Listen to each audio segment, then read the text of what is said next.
পবিত্ৰ ভাদ মাহৰ প্ৰথমটো দিনত দেৰগাঁৱৰ মিছামৰাৰ মহিমা মন্দিত খনিকৰ পুথি নামঘৰ ভক্তিৰসত বুৰ গৈছে। নতুন এছঅপি মতে লকডাউনৰ কিছু শিথিলতা হোৱাত বিভিন্ন অঞ্চলৰ পৰা ভক্তপ্ৰাণ ৰাইজৰো সমাগম হৈছেহি নামঘৰ ভাগত। ভগৱানৰ ওচৰত ধৰ্মপ্ৰাণ ৰাইজৰ প্ৰাৰ্থনা কৰোণা যেন অতি সোনকালেই নাইকিয়া হওক। উল্লেখ্য যে এই পুথিভাগ 250 বছৰৰো অধিক পুৰণি। অসমীয়া জাতিৰ গৌৰৱোজ্জ্বল ইতিহাসৰো এক সাক্ষী এই পুথিভাগ। খনিকৰ পুথি নামৰ পুথিভাগ দৰাচলতে মহাপুৰুষ গুৰু দুজনাৰ দ্বাৰা ৰচিত কীৰ্তন আৰু নামঘোষাৰ সাঁচিপতীয়া পুথিৰ সমষ্টি। সাঁচিপাতত প্ৰাচীন অসমীয়া লিপিৰে লিখা এই পুথি দুখন কাঠৰ বাকচত ৰখা হয়। কথিত আছে যে মানৰ আক্ৰমণৰ সময়তে খনিকৰ পুথিভাগ খনিকৰৰ নিৰ্বাসী মণি বৰুৱা নামৰ মানুহ এজনে উদ্ধাৰ কৰিছিল।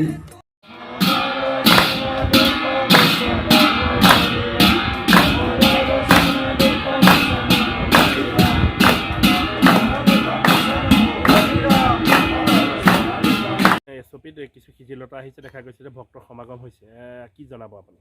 হয়, আমাৰ বৰ্তমান যি নতুন এছঅপি আমাৰ অসমৰ কাৰণে আগবঢ়াইছে অসম গভমেণ্টে, সেই নিয়ম নীতি পালন কৰিয়েই আজি এই খনিকৰ পুথি নামঘৰতো ভক্তগণৰ কিছু আগমন ঘটিছে। আমাৰ সঁচাই খুব আনন্দ হৈছোঁ। আজি কিছুদিনৰ পৰা আমাৰ নামঘৰত কোনো ভক্তৰ সমাগম নাছিল। আজি আহি আমি খুব আনন্দ অনুভৱ কৰিছোঁ আৰু আমাৰ তেখেতসকলো আহি আমাৰ মাজত আজি উপস্থিত হৈছেহি। তেখেতসকলকো ধন্যবাদ জনাইছোঁ যে এয়া ৰাইজৰ মাজত প্ৰচাৰ কৰক, যাতে এই নামঘৰলৈ ক'ভিড প্ৰট'কল মানি সকলো ভক্তবৰ্গণ আহি নিজৰ মনৰ কামনা পূৰণৰ হেতু ইয়াতে সেৱা আগবঢ়াওক।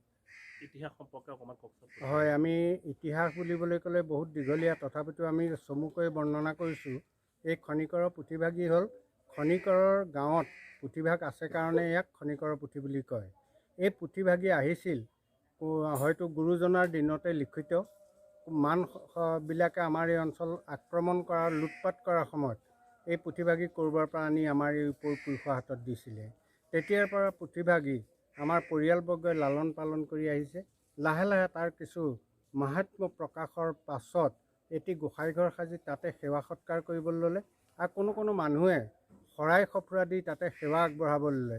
একাদিক্ৰমে কোনো সেৱকে নিজৰ গৃহলৈ নি এই পুথিভাগি পাঠ কৰাবলৈ ল'লে। এই পুথিভাগি সাঁচিপাতত লিখা আৰু ব্ৰজাৱলী ভাষাত লিখা কীৰ্তন আৰু ঘোষা দুই ভাগ পুথিয়ে ইয়াত আছে। আৰু বৰ্তমান পৰিস্থিতিত ইয়াত প্ৰতিদিনেই নামঘৰ সাজি ইয়ালৈ পুথিভাগ অনা হ'ল আৰু ইয়াতো প্ৰতিদিনেই ভক্তসকলৰ সমাগম হয় আৰু নিজৰ মনৰ আশা পূৰণৰ হেতু ইয়াতে আহি সকলোৱে এভাগি নৈবেদ্য সহকাৰে ভগৱন্তৰ চৰণলৈ সেৱা জনাই আহিছে।